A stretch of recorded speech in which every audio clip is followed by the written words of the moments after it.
All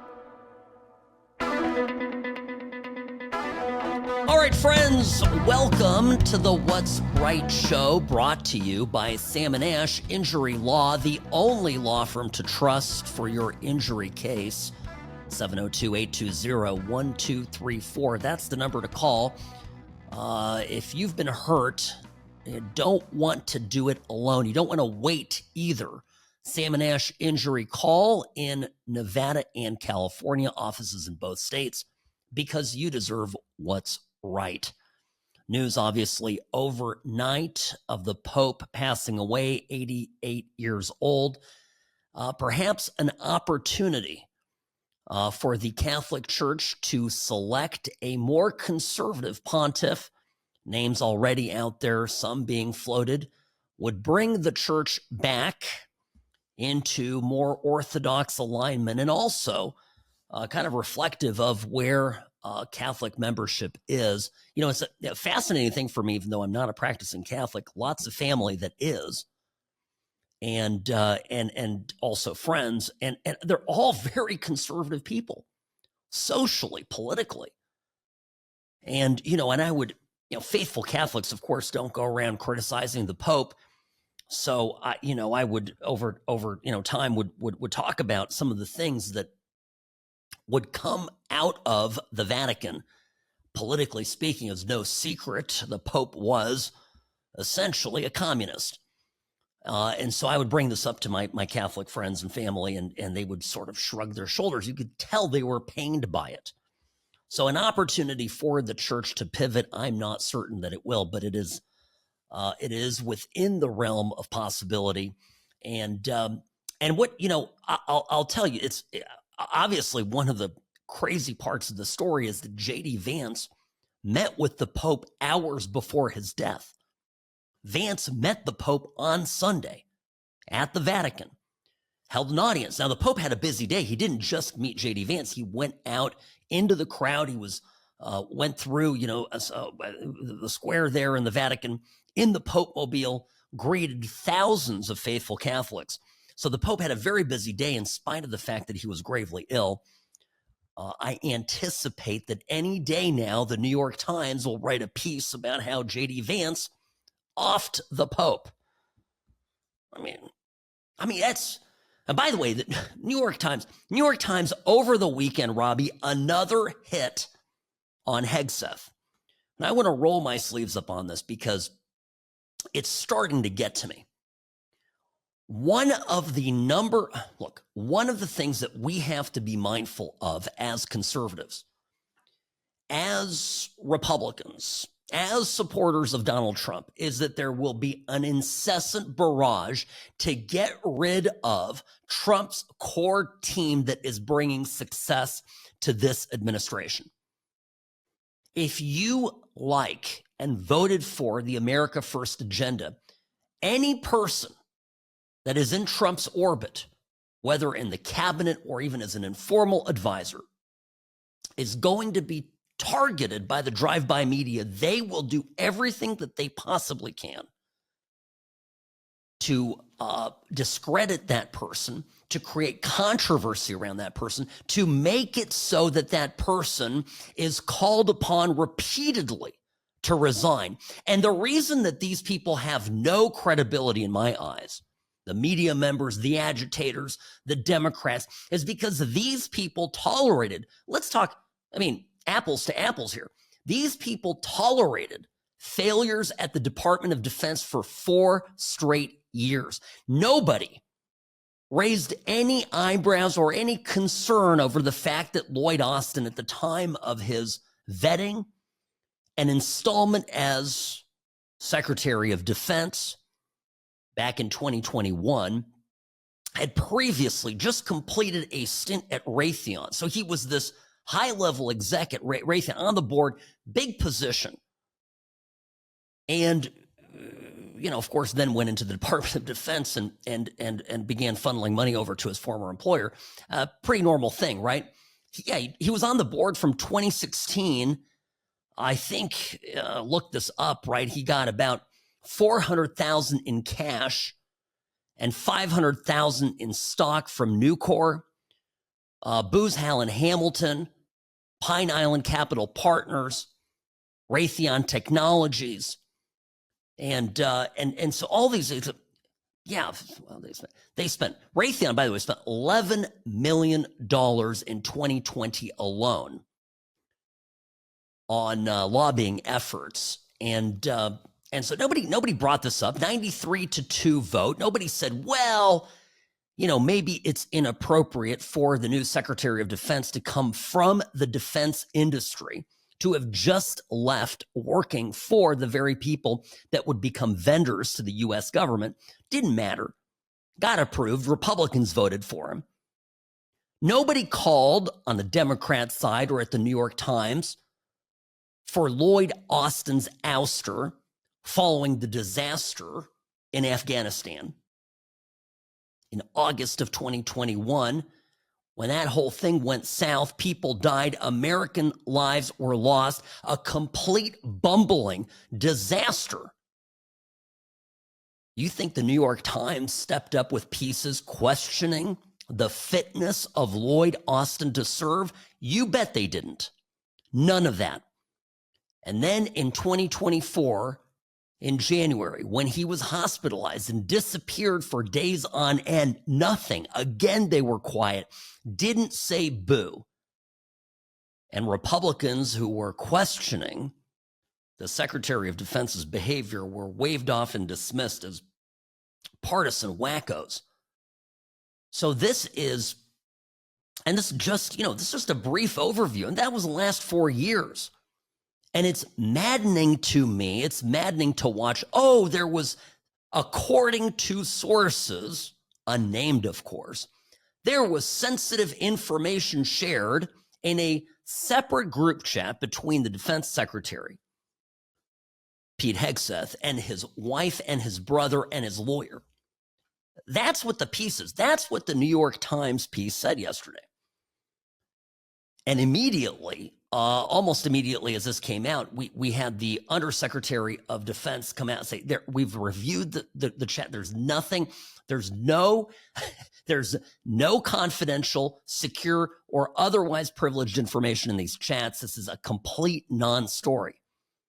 But the hit is already successful because it has people talking. And it takes me to a very important point, which is we as supporters of Trump can't be wiggled or made weak by this. I'm seeing people out there over the weekend, gosh, it's such a bad look.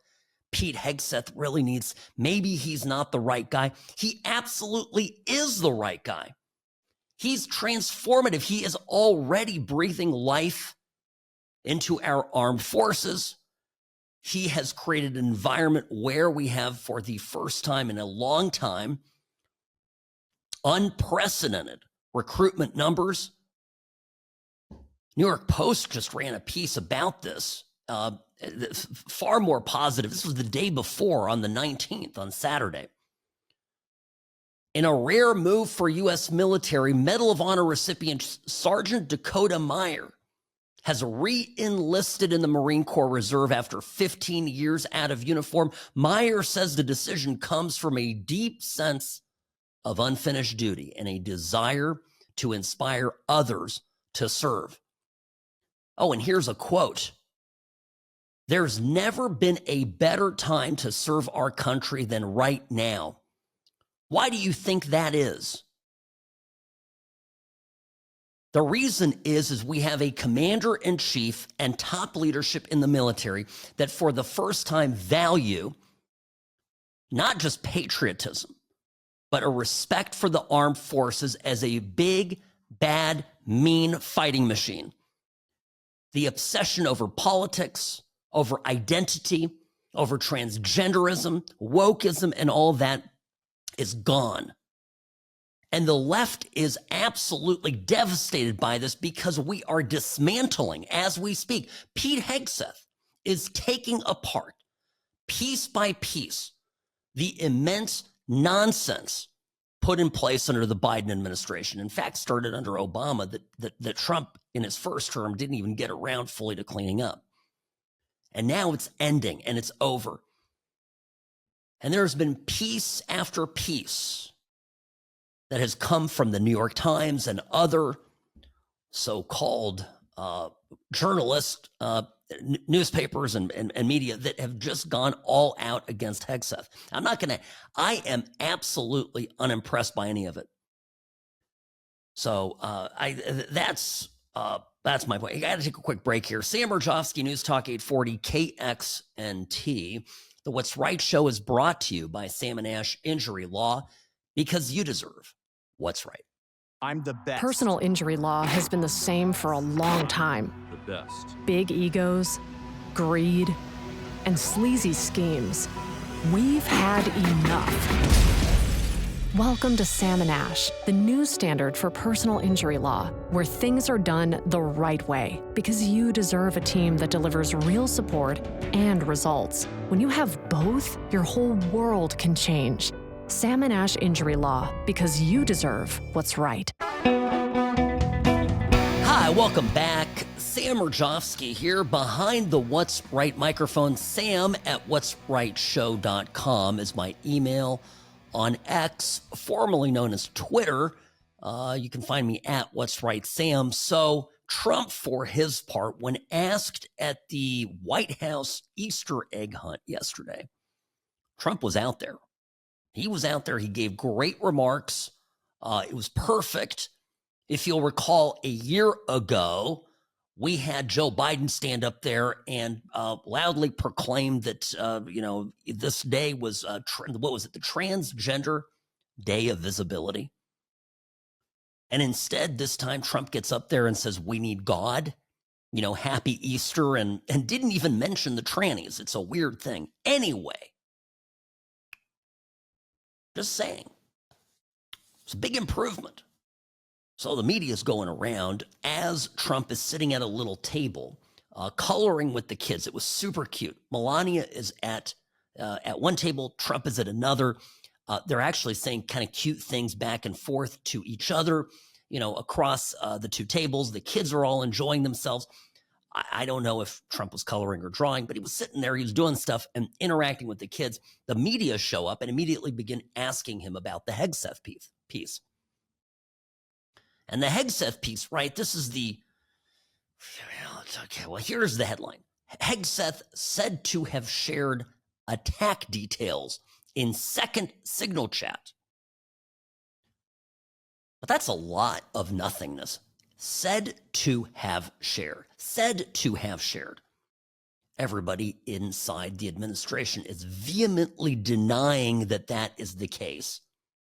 Sean Parnell, who is the, the assistant to the Secretary of Defense for Public Affairs. So he's the spokesperson for the Department of Defense, called this another day, another old story, back from the dead. There was no classified information in any signal chat, no matter how many ways they try to write the story. So there it is.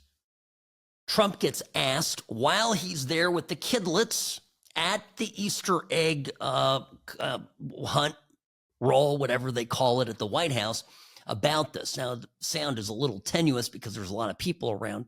There's a din of chatter in the background. But Trump's response to this is absolutely perfect. I mean, I hear they're doing that whole thing again. Here we go again. Just a waste of time. He is doing a great job. Why do you still have confidence? Because he's doing a great job. Thanks, Ask the Houthis how he's doing. Ask the Houthis how much dysfunction there's none. Pete's doing a great job. Everybody's happy with him. We have the highest recruitment numbers I think they've had in 28 years. No, he's doing a great job. It's just fake news. They just bring up stories. I guess it sounds like disgruntled employees. He was put there to get rid of a lot of bad people, and that's what he's doing. So you don't always have friends when you do that. And that's an important point. A lot of people inside this administration are being shown the door. A lot of folks, and you're seeing the resistance in real time. I'm sure some of these stories about certain bases where the commanders have refused to put up photos of Trump and of Hegseth. Because if you're on a military base, you'll have a wall somewhere, in the office there that has a chain of command. And it starts with the commander-in-chief. You got the secretary of defense, right? Joint chiefs, all that stuff. And they literally, I saw a photo of one of these walls where Trump's picture was just turned around. I guess it was there, but it was reversed, so you couldn't see anything. All you saw was the backside of the photograph. Same for Pete Hegseth.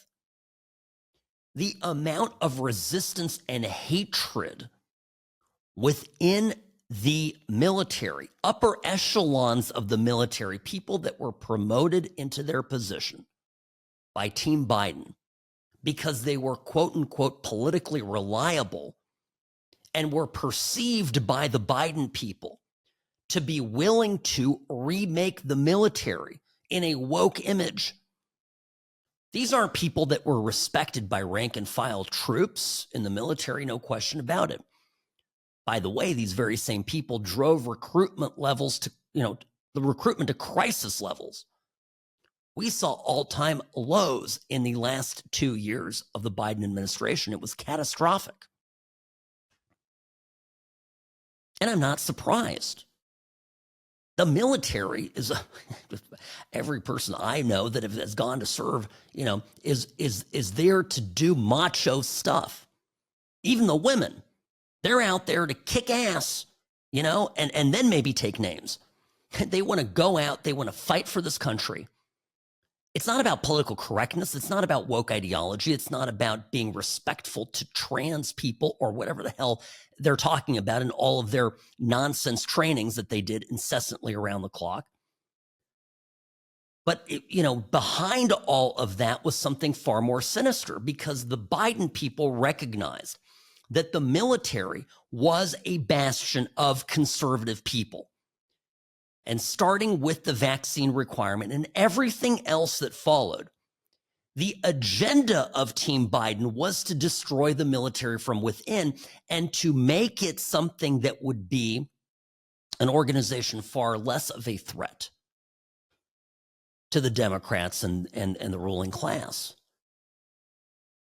They were always threatened by the military. This started under the Clintons. The Clintons had enormous contempt for the military. They saw it as a fifth column to their agenda. And I am absolutely certain that at every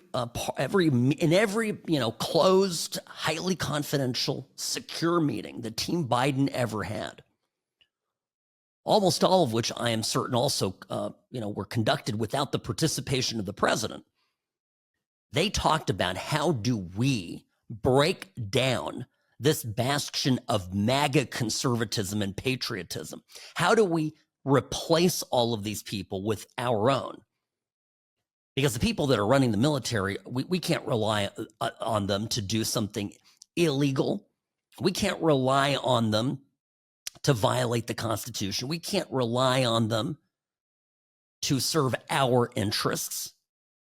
We have to replace these people, get rid of those people in there that are politically unreliable. And this is a sad thing, because really, truly an unprecedented assault on the military. All this to say that Hegseth cleaning that mess up and getting back to making our military a lethal machine and making our military rebuilding it. And the recruitment numbers are a huge part of it. People are feeling it and they're coming back. But, the left is going to be having an absolute fit over this, folks. I mean, it's just, how many articles here? I count at least 7 or 8 articles that deal with, even before Hegseth was confirmed, dealing with how he ought to never be confirmed or how he ought to be removed from his position.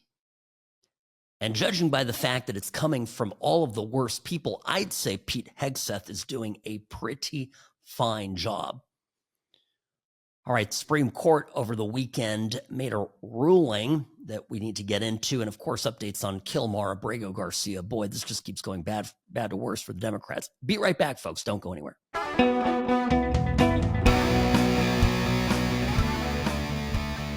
Greetings, friends, and welcome to the What's Right Show, your place for common sense conservatism, Monday through Friday, 1 to 3 p.m., right here on News Talk 840 KXNT. Hope everybody had a very peaceful Easter. I, for one, let's see, we had our annual Easter egg hunt for the kids, and I don't know if this happens to any of you out there, but I hide all the eggs, right? So it's put them out there. And when the kids were little, it was all about chocolate and candy. The problem with a 17-year-old, a 14-year-old, and a 12-year-old is that now they're older, so the candy doesn't really quite do it. So we put money in the eggs.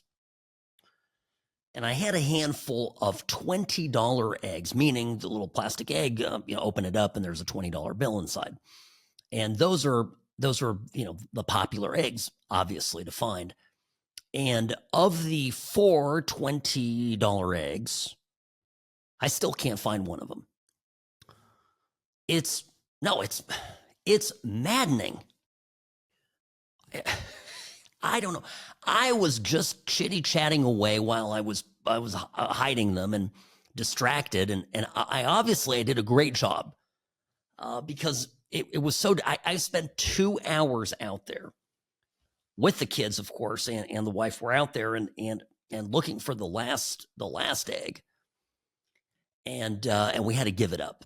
So somewhere in the yard, it was at a family friend's house. They have an egg that the gardener or somebody's going to find at some point in the future. So I'm still, and the kids are despondent about it too. I mean, my daughter is very competitive, my youngest. So she was absolutely hoping that the egg would somehow materialize. So right up until the very last minute, she was running around looking for it. Okay, maybe we'll get it next year. Kilmar, Abrego, Garcia. This is a story that just will not end. It's unbelievable. And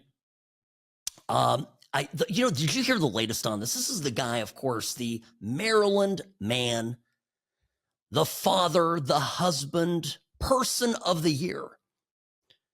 This guy's like Citizen Kane for the Democrats. Well, that's the way they talk about him. Of course, he gets picked up, sent out to Texas, and deported to El Salvador, where supposedly he's being held in a supermax prison.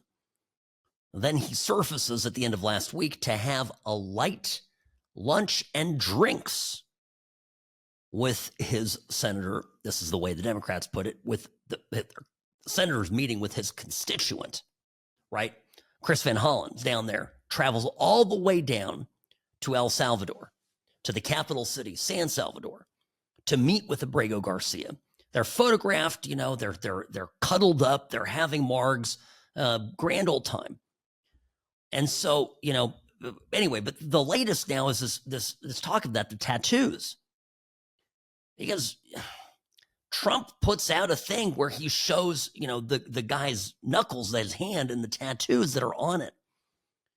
And the media immediately, and because, by the way, the image that Trump uses is a photograph where each of the individual tattoos, because they're numerous, right, are explained what they mean and why together it tells a story about who this guy is.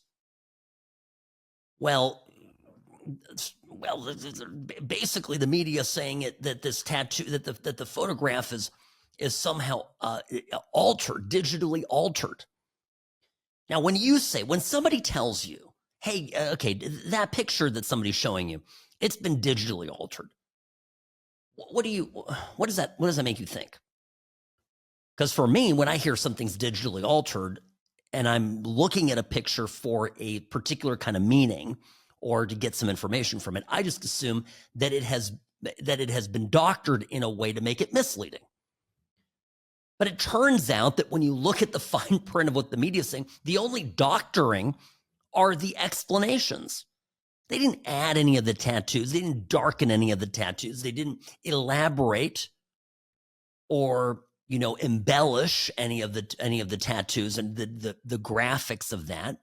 It's just a picture of his hand. And now people are going back and looking at, months of social media or weeks of social media that the wife that previously accused Abrego Garcia, her husband, of beating her so violently that she then asked for and was granted a temporary restraining order. This wife now raising tens of thousands. I think she's up to almost $200,000. Robbie, what's the count on that GoFundMe? I think one of it wasn't it disconnected or dissolved at one point? Money sent back, but she got a fair amount of money. This wife was out there collecting money on her, on the guy's behalf, and she was hiding with emojis covering up the tattoos. Because guess what? She knows they're not good. She knows that every picture that she puts up of him and his gang tattoos, that it is only creating more questions or causing more questions than giving us answers. So that's part of it. And then the best part over the weekend is Van Hollen, the senator that went down from Maryland to talk to this guy, meet with him, gets asked on Fox News by Shannon Bream, who's going to pay for the trip? Well, who's going to pay for the trip? Here's how that went down. Who did pay for this trip? This was an officially cleared, congressional trip, cleared on a bipartisan basis. Yes, like every other trip like the trip Kristi Noem took with her fashion show before CCOT, like the trip that 5 Republican members of the House took, like the day before when they went into CCOT. I can tell you, so yes, it was an official trip. Well, Jim Jordan apparently wrote a letter saying they're not going to be funding any of this, so we'll see how that shakes out. Sometimes I feel that Jim Jordan's better at writing letters than actually getting anything done. So I hope that congressional Republicans put their foot down and don't fund this nonsense. But Van Hollen continued there on the program with Shannon Bream, really arguing, making his case about this whole thing against his constituent, Abrego Garcia. It's all of it is just made up. If they've got evidence, you put it before the court. Don't spread it all over social media if you don't think it can stand the test of court scrutiny. They're trying to change the subject. The subject, as you said, was they are disobeying the court order. Okay, so this finding, though, was accepted by an immigration judge. Determined in April of 2019, says the determination that the respondent is a gang member appears to be trustworthy and is supported by other evidence in the record. And then from there was, in December of 2019, on appeal, the Board of Immigration Appeals also said the immigration judge appropriately considered allegations of gang affiliation against the respondent in determining that he has not demonstrated that he is not a danger to property or persons. And in that proceeding, legal proceeding, the burden is on him to prove that. And the judge, the appeal, both say he didn't do it, and they believe the evidence they saw from police. As you say, and you just indicated that, they never affirmatively found that he was a member of MS-13. They never, of course, charged him with any crime. And what the judge ultimately did in the immigration case was say that his life would be at risk from other gangs, if he was returned to El Salvador. Wait, what did you mean there by other gangs? Oh, is it because he was a member of MS-13 and that he was targeted, by rival gangs? By the way, the rival gang that put a hit out on this guy, or that he supposedly needed protecting from by claiming asylum in the U.S. has now been dissolved. But I have a serious question to ask you. To me, it sounds like Chris Van Hollen made a slip there. So the question I have is, should we be providing asylum to individuals who are in gangs or gang affiliated, whom rival gangs in their home countries have, made clear an intent to want to harm? Should gang members, in other words, from Mexico, from El Salvador, from Guatemala, be given refuge in the U.S. if a rival gang in their home country has said, we want to kill you? Is that who we want to be as a country? Just pause and think about this. The Democratic Party, aided now by the Supreme Court, who has put a stop over the weekend, in the middle of the night, a stop to the Trump administration using the Alien Enemies Act to deport individuals. Okay? It's an injunction, right? It's a temporary stop, but the Supreme Court, literally 7 out of 9 justices, all for this. Do we want to be a country that becomes a repository, a safe space for gang members that are being persecuted by other gangs? If the answer to that is yes, you are absolutely out of your mind. That's insane. And you don't even have to be, a next level, thinker to go, listen, you know what happens next? What happens is this guy in gang A has a threat from a guy in gang or the gang B. So gang A guy goes to the U.S. and some judge, some NIMBY, judge goes, yeah, okay, we're going to grant you asylum. And then separately in another state, but nearby, 100 miles away, another judge grants asylum to a guy in gang B who says the same about something that's going on against him from gang A. So now you've got 2 people being given protective asylum in the U.S. from rival gangs. And guess what community that ends up, that violent confrontation when it occurs? Guess where that takes place? And the answer is, unfortunately, could be in your backyard. Could happen in my neighborhood. Could happen right here in Las Vegas. I could be going to the store. I could be going to Costco on Saturday morning. And these 2 gang members are gonna have it out in the parking lot. Gonna find each other. That's the moment when I'm there shopping with my kids. Every single judge, justice on the Supreme Court, and Democrat that continues to allow this madness to occur has, past tense, and will have blood on their hands. And by the way, I keep saying this, one of the huge outcomes from all of this is a real delegitimizing of anyone that touches this, and that includes the Supreme Court. And I'm going to just repeat what I've said before here when we come back and explain to you just how illusory, meaning it's not real, the power of the Supreme Court is. Not based on anything, doesn't have anything backing it. So it's for me as an attorney, very fascinating to watch this occur. We want to talk about a constitutional crisis. This is a constitutional crisis of the Supreme Court's making. Has nothing to do, absolutely nothing to do with Trump. So when we come back, let me just explain that again for those of you who have not followed this from the beginning. And by the way, what does that mean? Imagine a world where the Supreme Court really doesn't have the final say on things the way we grew up thinking it did. Could be an absolute game changer. Sam Mirejovsky, News Talk 840, KXNT. The What's Right show is brought to you by Sam and Ash. Injury law, because you deserve what's right.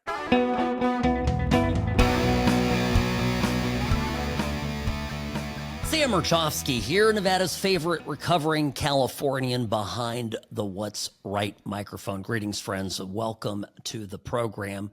So, midnight, what would that have been? Let's see, Saturday morning, late Friday, Saturday morning, the Supreme Court put together what they're calling emergency relief, a block, a temporary restriction on the use of the Alien Enemy Act, which was passed by Congress, has not been modified by Congress, gives power to the president to expel folks that are invading the United States of America. It is, and if you're new to constitutional law, just very simply, when Congress grants to the president power, the president is acting at the absolute highest level of authority. That's like God level, okay? If you're playing some sort of video game with cheat codes, right? President can do almost anything with very little constitutional limits, right? If it is a law that is passed by Congress granting powers to the executive branch. Now, why am I bringing this up? Does it matter? This is a question that a lot of people are asking. Does it matter that the law passed granting the president that authority, that it was passed in the 1790s? And the answer is no, it does not, because the law has never been repealed. We've had hundreds of Congresses since then, okay? And nobody's repealed it. That makes it good law. This is how things work. I mean, to me, it's just very basic, and I know you understand this, but I'm more saying this to our friends on the left that are making a big deal that it's an 18th century law, Sam, and it just doesn't have anything to do with anything. It does. It's still good law. Number one. Number two, it is not, to me at least, I do not even understand how the Supreme Court has jurisdiction here. Okay? And Alito writes this in his dissent. Justice Alito says, and by the way, he wrote a quick dissent here that was very, very powerful and was joined by Justice Clarence Thomas. Quote, "It is not clear that the court had jurisdiction. The All Writs Act does not provide an independent grant of jurisdiction." So this is, this court simply, the trial court that had this case, did not even have jurisdictional authority over it. The ACLU went and shopped this case to a lib justice. This is what they do. And they're, why does this matter? Well, what happens if, and I keep saying this, what happens if Trump shrugs his shoulders and says, screw you, I'm just going to continue to do this. We are going to remove criminal, illegal aliens, gang members from this country at even a faster clip. See, if that happens, the Supreme Court really can't do anything. The only means by which a president can be punished while he is in office, okay? The only way he can actually be punished is through impeachment. That's the only remedy that the court has, that the Congress has, that anybody has against a sitting president.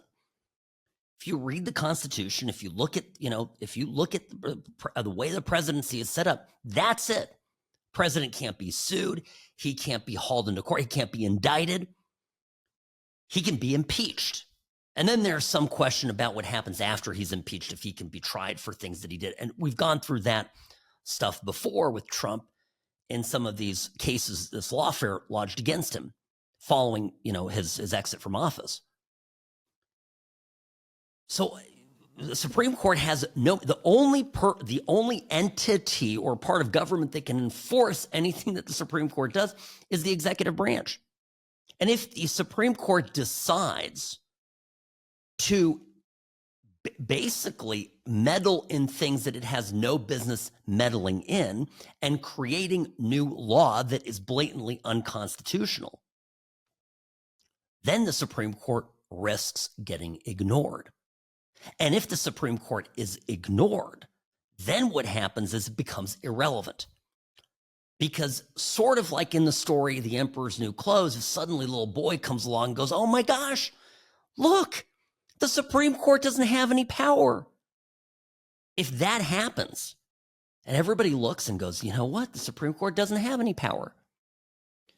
All this talk about how, remember when Biden said, I'm gonna pack the court?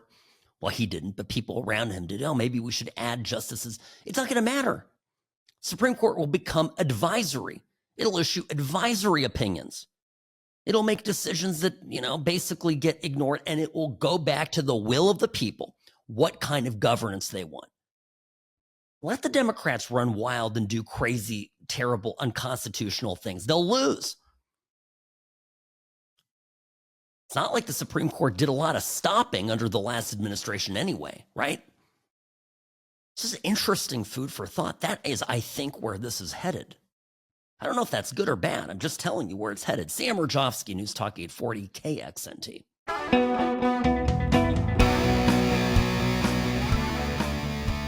Greetings, friends, and welcome to the What's Right Show, your place for common sense conservatism, Monday through Friday, 1 to 3 p.m., here on News Talk 840 KXNT. Good to be with you this beautiful Easter Monday. The date is the 21st of April. So we are not just firmly in spring, but by gosh, it's, I feel like summer is going to be right around the corner. My kids school ends here in May. So although they're very sad to be going back to school, my daughter was on break this past week. Yes, she's in private school. They're on a different calendar. So my son had his break a few weeks back, but Ava just got out of school last week and is off today. And she's already grousing about the fact she's got to go back to school. And I'm like, look, you only have how many weeks left before the summer? Think positive. It's going to be okay. Well, yeah, anyway. Parents know what I'm talking about. It's this time of year where summer is within reach, and the kids start getting very excited about it. All right. This whole immigration story, there was another person killed, woman killed by an illegal immigrant gangbanger. This stuff keeps happening. And I want us all to remember that it was the Democratic Party, it was Chris Van Hollen, it was AOC, it was Chuck Schumer, it was Chief Justice John Roberts that wanted this to happen. It's not an exaggeration.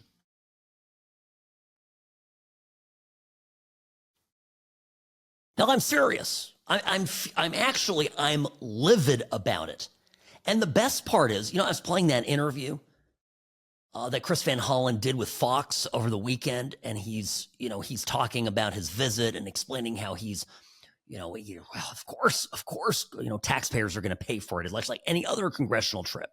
So Shannon Bream asks him at one point if he asked his constituent, quote unquote, Abrego Garcia, if he had any gang affiliation. I think this is a good question because let's say for a minute that it matters, right? The Alien Enemies Act says you can repel, the president can basically repel with no habeas corpus, repel an invasion. And it makes sense because imagine for a moment here that the Chinese army, the People's Liberation Army shows up, starts, invading California. Well, they already have on some level, but they're actually invading dropping people by parachute, taking over the state. Or Hawaii, could be Hawaii. They start taking over Hawaii. And do we have to arrest each invading soldier and send him before a court where an ACLU attorney is going to argue on that soldier's behalf to maybe keep him in the U.S.? Obviously not. And the question here that I guess the Supreme Court will have to grapple with, and I hope they do, and I think I just don't have high hopes that they're going to come around on this, they're going to have to grapple with is how is MS-13 different from an enemy army? They're coming here to take over. They're looking to gain territory. They do not believe they are subject to our laws. Why would we allow any member of that organization a foothold in the country? And in my opinion, right, when you read the Alien Enemies Act, it matters if that person is in the gang or suspected even of being in the gang. They're a suspected invader. Out with them. Eject them from the country. Done.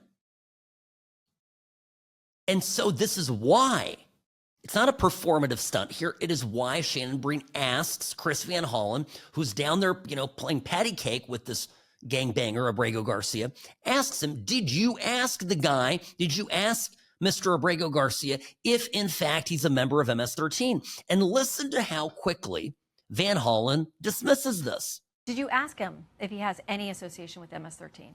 I did not ask him directly because he's answered that question repeatedly, as his lawyers have. My purpose in going there was to, number one, see if he was alive, see if he was healthy, take his story. As I said, they have litigated this case on MS-13, and it was the judge in the most recent case who says, put up or shut up. So that's what I say to President Trump and others, put up or shut up. Hearing these reports from Prince George's County Police and from the immigration judge and the appeals court in the immigration setting, do you worry, though, that you are sticking your neck out for somebody who maybe down the line is proven to be connected to MS-13? I want to be very clear. I'm not vouching for the man. I'm vouching for the man's rights. What?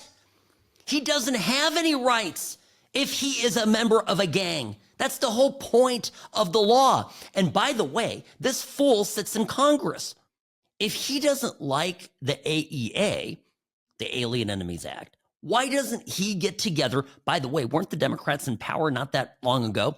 Why doesn't he get together with his colleagues and draft a repeal of it? That's the reality. I'm beside myself. This is insane. It all sounds so good. It all sounds so nice. Oh, I'm just vouching for his rights. No. His rights are extremely limited if he's part of this gang. So it's material, is my point. Van Hollen, by the way, on Sunday went on CNN to talk to Dana Bash. And believe it or not, even CNN, Dana is pushing him on this. Listen. President Trump says that some of Abrego Garcia's tattoos signify that he's a member of MS-13. In 2019, police alleged a confidential informant claimed that Abrego Garcia was an active MS-13 member. His wife and his attorney deny that, of course. Can you say with absolute certainty that he is not, nor has he ever been a member of the MS-13 gang? And did you ask him point blank? Well, Dana, what Donald Trump is trying to do here is change the subject. The subject at hand is that he and his administration are defying a court order to give Abrego Garcia his due process rights.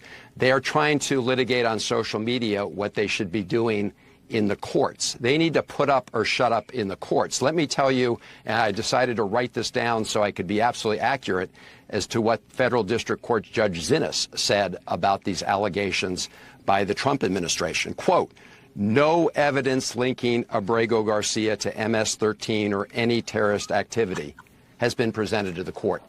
That's where to litigate this. It's been litigated in many other places. So I'm not going to get into the details because the whole purpose of our court system is for them to adjudicate these things, not for Donald Trump to go off on social media. Yeah, you're right. They have not, there hasn't been a court hearing for them to put forward evidence in the first place, which is your whole point.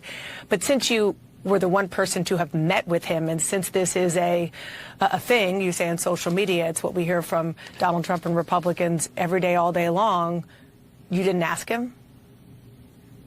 I didn't ask him that because I know what his answer is. Oh, he will not answer the question.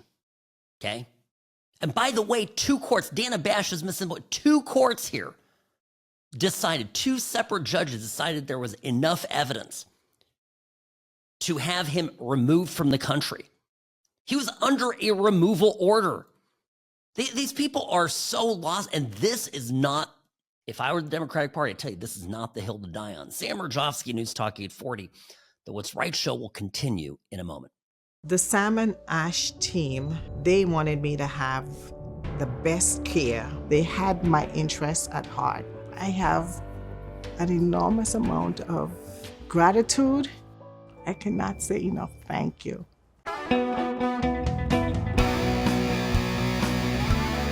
By the way, on the subject of immigration and deportation, even CBS News has come around to positively report on Trump's border security. Sam Mirejovsky here behind the What's Right microphone at What's Right Sam on X, on Twitter, and of course my email sam@whatsrightshow.com. So Friday, Jason Allen on CBS Evening News said that, hey, Trump didn't need that Senate bill after all to clean up the border. And neither, by the way, neither did Biden. It was all a joke. We were at Fort Bliss in El Paso, Texas, when the Army delivered more than 50 armored Stryker fighting vehicles. He's checking the VC hitch. Designed for the battlefield, they are a centerpiece of President Trump's plan to seal the southern border. No weapon systems on this one? No, there is no weapon system on this one. Like, again, we're just using the capability of the camera right now for scanning and detecting. Sergeant First Class Carlos Zamora is one of the soldiers from Fort Carson, Colorado, using thermal and infrared cameras on the Stryker, watching for the tiniest movements along the border. Even like a little mouse. Up to a little mouse? Yeah, up to a little mouse, like up to like a mile out. With the Strykers and soldiers, President Trump is creating a border barrier that is more than just a wall. He has now authorized the military to take control of a 60-foot strip of federal land along the border, stretching from California to New Mexico. Now, migrants would be crossing into a military installation. It would allow soldiers to make apprehensions, a job that, until now, has been reserved for the Border Patrol. There were about 7,200 crossings during the entire month of March. In 2023, there were some days when more than 10,000 people crossed. On a mountain where foot trails have been worn into the hillside, on this morning, we didn't see a single person trying to cross. What do you know about that? All it took was using the assets that we had at our disposal. And that, by the way, that strip of land has always been federal property. Biden could have done exactly the same as Trump. Trump hasn't had any legislation passed by Congress giving him the authority to do this. He's just doing it. And remember when I told you a year ago when this was all going down and into the summer that right in time for the election that the Democrats came out with their little stunt in Congress, this bill that of course gave more money to Ukraine than it did to border security. And they said, listen, Biden goes, listen, if Trump wants to actually do something about the border, he wouldn't get in the way and tell congressional Republicans to vote against this bill. And then throughout the campaign, all we heard was that Team Biden, the Biden administration, would have been able to secure the border if it hadn't been for the fact that the Republicans in Congress refused to pay for it. None of it had to do with funding at all. And it's obvious because, one, it's the deportations. That's where the Abrego Garcia story is so important. And that's where what the Supreme Court is doing is so reprehensible. Because the Supreme Court, together with these ACLU lawyers and ACLU judges, are rolling out the red carpet, are saying, okay, well, we're going to slow the administration's efforts of repealing these enemy combatants. And the main people that are going to take advantage of this are the cartels. The main people that are taking notice of this are the drug traffickers, the human traffickers, the real worst of the worst. Because the people that see this on the border that are, nice, folks that want to go work in the U.S. and get a better life, they're dissuaded by seeing the military vehicles. The cartels are not. If they see that their people can't just be summarily booted out of the country and sent over to CCOT in Venezuela, then they're going to risk it. Their whole business is based on an acceptable risk model. And what Trump has been doing is driving up the cost of doing business for the cartels in the U.S. He has so significantly raised the risk threshold that it is making it either business impossible or certainly far less appetizing for these criminal organizations to operate here. And every time a Democrat gets out there to try to stop Trump, or a judge issues a temporary restraining order, or the Supreme Court comes in and halts all deportations under the AEA, those are basically welcome mats laid out for some of the worst actors in the world. Now you're probably thinking, well, Sam, okay, the Chinese army invading is a lot worse than having, Tren de Abrego invade. Well, by what metric? At least the PLA comes in wearing uniforms and we know who they are. I mean, listen, here we are debating whether or not Abrego Garcia has gang tattoos. These same people would probably debate whether a PLA soldier's uniform really is affiliating him with the PLA. Be like, oh, God, with that guy, went to a costume party, Sam. He got lost. What are you talking about? I haven't asked him if he's part of the Chinese army, but I'm not going to ask him that. That's not my point. I just want to make sure his rights are being honored. This is how Democrats would actually conduct themselves. We are cooked. If it weren't for Trump, imagine if the people resisting right now, and I would say this is a futile resistance because we're about to discover just how weak the Supreme Court is, for example. And I think if the election were held tomorrow, the midterms, given where the American public is on the immigration topic and where the Democrats have decided to, plant their flag, I'm absolutely convinced that the Democratic Party would lose this thing in a landslide. Now we're still better part of 2 years out. So, a lot can happen. I call that, I would say that's a political eternity. And people could feel differently. We are, after all, the public is fickle. But by the way, I'll say something else. The Supreme Court, if they think they are playing a political game, and I think Justice Roberts does, one note is the more that they resist Trump, again, Trump is fulfilling the wishes of the American public by, basically when it comes to criminal illegal aliens, gang members, that's an 80-20 issue. And we found out last week, 54% of the country wants everyone, every last illegal gone. So when the Supreme Court comes in and says, oh, Trump, you can't do that. Oh, you got to stop. Oh, you got to hold back. Oh, stop. And they're basically telling ordinary Americans that what they voted for, they can't have. It keeps the issue, if you will, the irritant behind what propelled people to the polls in 2024. It keeps that on the front burner. If Justice Roberts was thinking long term and actually wanted, to see Trump defeated the way he definitely does, he despises the man. He would get out of the way and just let Trump do this because he's certainly within his rights. It would preserve the integrity of the court and it would let Trump get all this done. And it would become yesterday's news by the time the primaries came around, when the Democrats might be able to stand a chance, maybe, let's say, on the subject of tariffs or the economy, depending on how things shake out there. Instead, this thing is going to drag on. It's going to be a big show. It's going to be a real conflict between the Supreme Court, between these rabid, foaming at the mouth Democrats and Trump. And Trump has the upper hand here because his position is far more common sense than theirs. It's far more defensible. And it is, after all, what Americans want. We have come a long way in 4 years. Thanks to Biden and filling the country full of criminal illegal aliens, people have had enough. And it didn't matter that the entire media establishment told us that there were no violent gang takeovers of apartment buildings in Colorado. People just didn't believe it because they saw it with their own eyes, and it was happening in their communities, in their towns. to apartment buildings near them. It wasn't just occurring in Aurora. So over the last 4 years, went to such an extreme that now anybody's effort to keep this thing going the way it was, I think is going to be met by a huge popular revolt. And the president acting under his power, congressional power, and the people's power is an unstoppable force.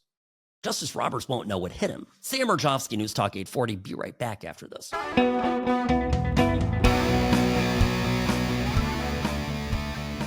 You know what, friends? I will tell you one way that these federal courts are absolutely full of you-know-what.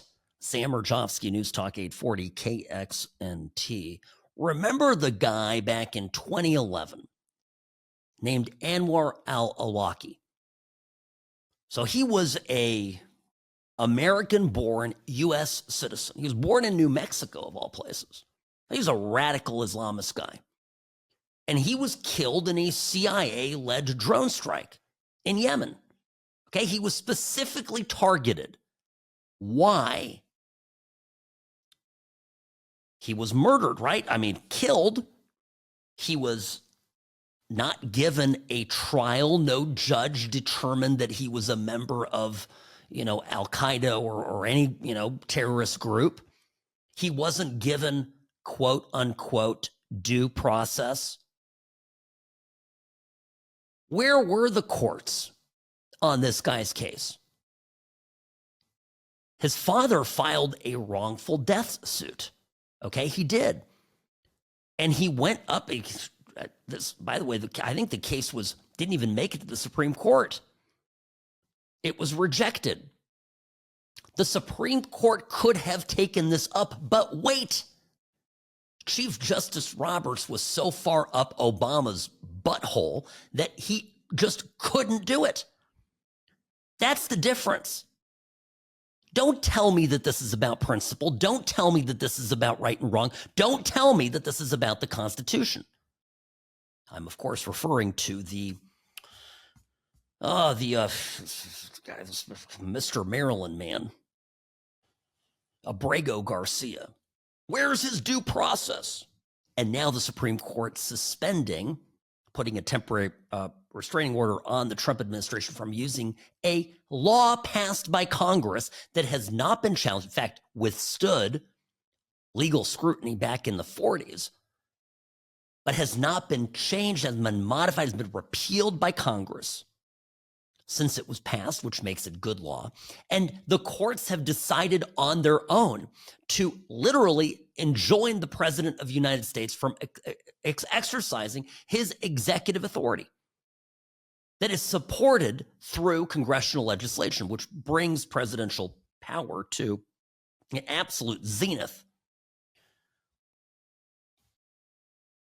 I have a question. Just sort of give me an answer here, but think about this, folks. What's worse? Deporting somebody back to their nation of origin, their country of origin, where they're a citizen? Or bombing the hell out of them and killing them? You think that there should be more or less court review for the murder of a U.S. citizen, targeted killing? Or do you think, or for a foreign national that is here in the country illegally for deportation? If you're the Supreme Court, if you're Chief Justice John Roberts, you think that Abrego Garcia deserves more due process than al-Awlaki. I'm not here defending al-Awlaki. I mean, my general feeling is war, and somebody out there. Putting it another way, if we are fighting a war on a battlefront and we have a U.S. citizen who has joined forces with North Korea and is serving in the North Korean army or in the Chinese army, I mean, hell, this is actually going to happen. I hope not in my lifetime, but it's possible. Certainly in my kids, I think there's going to be at some point a military confrontation between the U.S. and China. And because, incidentally, of birthright citizenship and all the Chinese people who have come to the U.S. just to drop their babies in order to give them U.S. citizenship, there will be members of the Chinese army fighting against the U.S. if there's a hot war, a kinetic war. There will be members of that army that hold dual citizenship. So the problem, sort of conceptually, right, and constitutionally, legally, is not far-fetched. And the way I see it is if you're an enemy combatant, if you're an invader, you know, you lose a lot of your rights. It's a hot war. It's a conflict. It's a, you know, boom, boom, you're gone. You know, I just, you know, and the thing that bothers me is that the liberals that shrugged their shoulders over al-Awlaki getting killed. I mean, look, whatever, killed, murdered, whatever word you want to use, he's dead. And, you know, and we did it. We killed the U.S. citizen. And he was a bad guy. There's never a judge that decided that he was a bad guy. He didn't go to court. He didn't have a jury trial. There wasn't due process to decide that he deserved death. There was a decision made by the CIA and by our military and by the White House. You know, and this is me making, you know, I know it's radio here. Those of you not watching, you know, the stream and the you know, making a face. I'm like, okay. Folks, what absolutely rankles me and gets me is when people are inconsistent. And then when, just to fight Trump and just to stop a common sense agenda of Trump's, they start acting like they are defenders of the Constitution. And it's all fake. It's all phony. It's all absurd. It bothers me. And it ought to bother you too. By the way, al-Awlaki is not the only guy. There's a few others. There's a guy, Samir Khan, also in 2011. Muhammad, Jude Kenan Muhammad, also in 2011. I mean, Muhammad was from North Carolina. U.S. drone strike in Pakistan. And he was targeted. He was a group of militants, right? And he was, you know, waging jihad and fighting Americans. Okay, goodbye, you're gone. But it is extremely important. We can't sugarcoat it. It's very easy, and I don't want to pick on limousine liberals too much here, but it's very easy when you live behind double gates in a nice neighborhood, like, let's say, somewhere in Summerlin, here in Vegas. And those of you who are not here, don't listen to the show in Vegas. It's just a nice neighborhood, you know, on the west side of Las Vegas. Very easy to say, oh, but what criminal gangs? Oh, but what, you know, what gang activity? Right here in Vegas, I have had clients of mine who live on the east side of town tell me about this stuff. And by the way, you want to know, again, I'm speaking to white, rich, limousine liberals. You want to know what's going to get Hispanics to support Trump?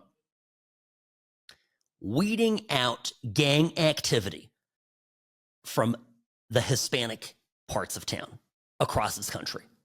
Nothing will do more, ingratiate Trump to the Hispanic U.S. community than taking care of these bad apples. These are the people they want out. They don't want them gangbanging in their neighborhoods. And you know, for a lot of people, it's out of sight and out of mind. And so and guess what? You know, a guy like Chief Justice Roberts and these senators, they live a charmed life. They have security. They have protection. They have privilege and power. You know, I care about the Lake and Rileys. I care about the people. I care about my daughters and my son and our community here in Las Vegas that is subject to this type of criminal activity and abuse. We need to get rid of this. And we are, and Trump listened, and he's the first president to do it. And the entire political establishment is freaking out. And the more I think about it, I think that's the story. The story is that people in power have wanted to run roughshod over our communities and literally have them be invaded by people who want to do us harm. And you've got to say, well, Sam, why? Why would they want this? And I really believe that these are people that think that their power goes up when our desperation goes up.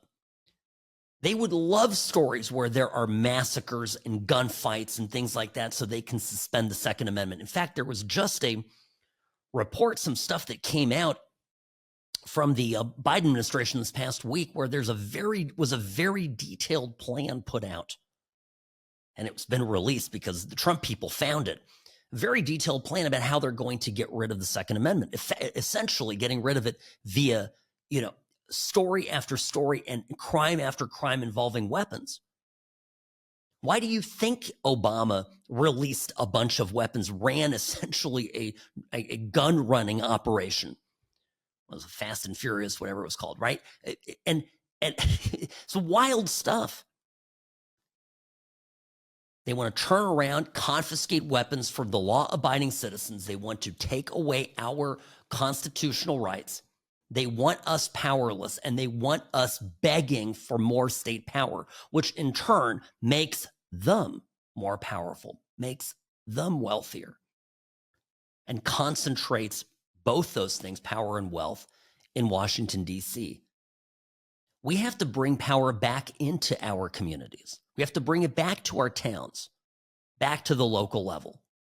And we can do that when we first and foremost keep the federal government in their lane, and their lane is to protect the homeland. Isn't it a core function of the federal government to protect the border and the sovereignty of the United States of America?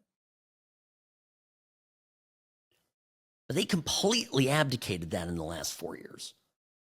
And they did it with the help of a number of conservatives. And when I come back, I actually want to talk about this. The never Trump Republicans are waging a huge fight. And a lot of us don't think, we think about the challenges that Trump is facing as a Trump, versus Democrats fight. And I certainly, that's real. But there's another front. Trump is fighting two directions. And he's still fighting within the Republican Party. Now, it's not as bad as it was in 2017, but it's still there. So give a quick break here, but it goes into this immigration story in a big way. Sam Mirejovsky, News Talk 840, KXNT. The What's Right show is brought to you by Sam & Ash Injury Law. In a crash, call Sam & Ash 702-820-1234 because you deserve what's right.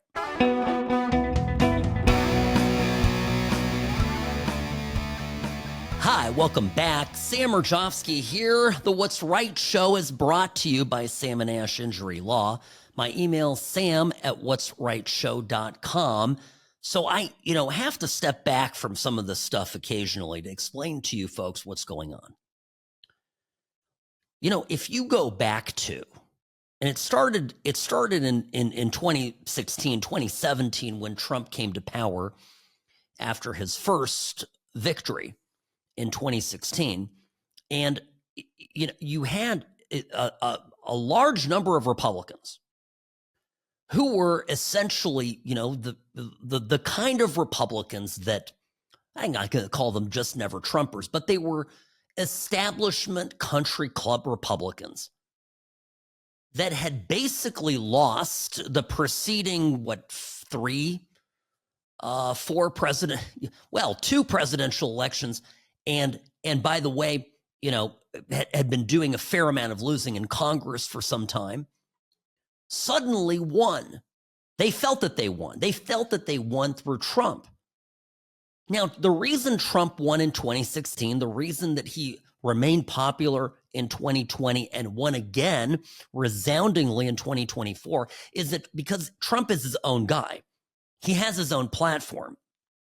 He has his own connection with the voters that is separate from the Republican Party. But, following both of his victories, because it's happening right now, again, the go along, get along, same old Republicans see Trump's victory and ascension to power as an opportunity for them to do the things that they want to do, but haven't been able to do because they can't win elections.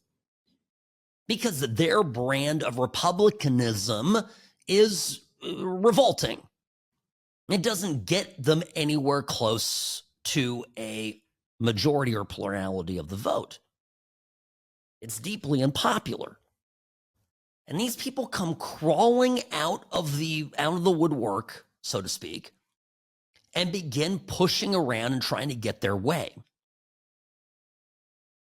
Look at what is going on with Pete Hegseth. I'm come back to this here because it's where we started. Pete Hegseth is not a neocon.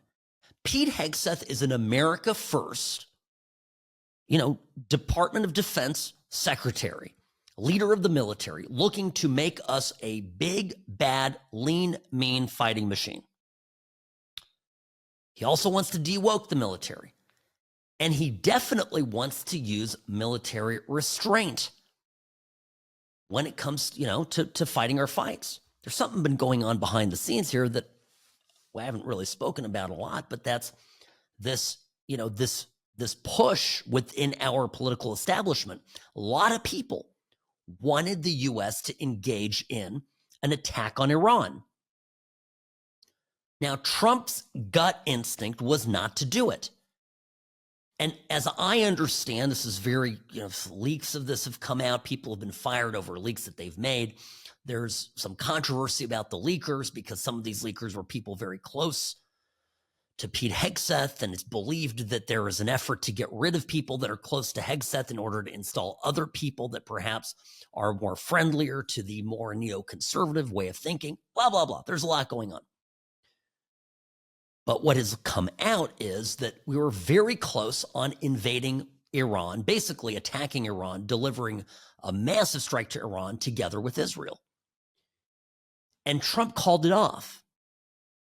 And one of the principal people advising Trump not to do it was Pete Hegseth. Now, there are a lot of people inside the government who feel very strongly about an attack on Israel, on Iran, with Israel. There are a lot of people who want to see it done. Now, Trump's brand is not to go around, if you're going to do something, do it, but be decisive. But have, give negotiation a try first. And what's going on right now, and I'm trying to look at a lot of these news stories that come out about Trump, that come out about Hegseth, that come out about Tulsi Gabbard, and others in the administration who are shaking things up and who are an irritant to the, go along, get along political class of the country. The uniparty. Look at these stories, look at these criticisms that come out and really think to yourselves, well, hey, maybe these people are getting targeted. Maybe the Republicans that are quote unquote going on the record to the New York Times, the inside people, are not Trump Republicans. They're good old boy Republicans. They're neocon Republicans. And they've latched on to Trump's success and are now trying to wield influence within the Trump administration, but they didn't earn that influence because their view of the world wouldn't have won the election. People don't want another Middle Eastern war. They don't want us embroiled in world conflict. They don't want World War III. They believe peace through strength. Trump projects strength. Trump's going to build up the military, which is going to take years after the damage done to it. It's not going to be a matter of weeks. We will be in a different place 2 years from now than we are today. A lot of this we've got to bide our time on. And Trump, one thing to understand, for all the criticism that you hear about him being impetuous and knee-jerk and things like that, he's not.